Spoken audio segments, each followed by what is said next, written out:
M त्याला सांगतो, अन्यत् श्रेयः, अन्यत् उत एव प्रेयः, ते उभे नानार्थे पुरुषम सिनीता. फार सुंदर वर्णन केलेलं आहे.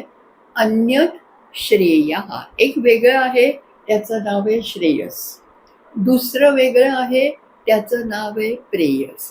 आता ह्या दोन शब्दांचा अर्थ जाणून घेतल्याखेरीज आपल्याला पुढचं काही समजणार नाही.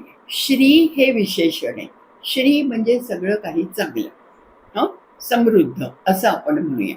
मग श्री म्हणजे जर समृद्धी असेल तर श्रेयस ही त्याची पुढची पायरी झाली. आणि म्हणून श्रेयस म्हणजे जास्ती चांगलं, नुसतं चांगलं नाही, जास्ती चांगलं.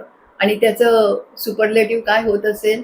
तमवाचक माहिती शब्द वापरतो आपण, श्रेष्ठ. तसंच की प्रेयस हे कशावरनं असेल? प्रिय असा शब्द आहे. प्रिय म्हणजे मला आवडणार,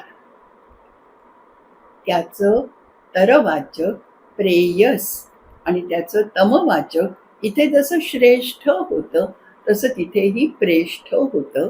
पण तो आपण शब्द फारसा वापरत नाही. प्रेयस वाईट का आहे? कारण सुरुवातीला ते तुम्हाला आवडतं, पण त्याचा परिणाम जो असतो तो वाईट असतो. याच्या उलट श्रेयस जे आहे ते सुरुवातीला तुम्हाला त्रासदायक वाटतं, पण पुढे ते त्याला परिणाम सुख असं म्हटलेलं आहे. त्याचा परिणाम मात्र सुखकारक असतो. की आजकाल तर सगळे लोक म्हणतात making a choice is so difficult आणि you have to make the right choice at the right time, नाहीतर आयुष्यभर त्याचे परिणाम भोगावे लागतात.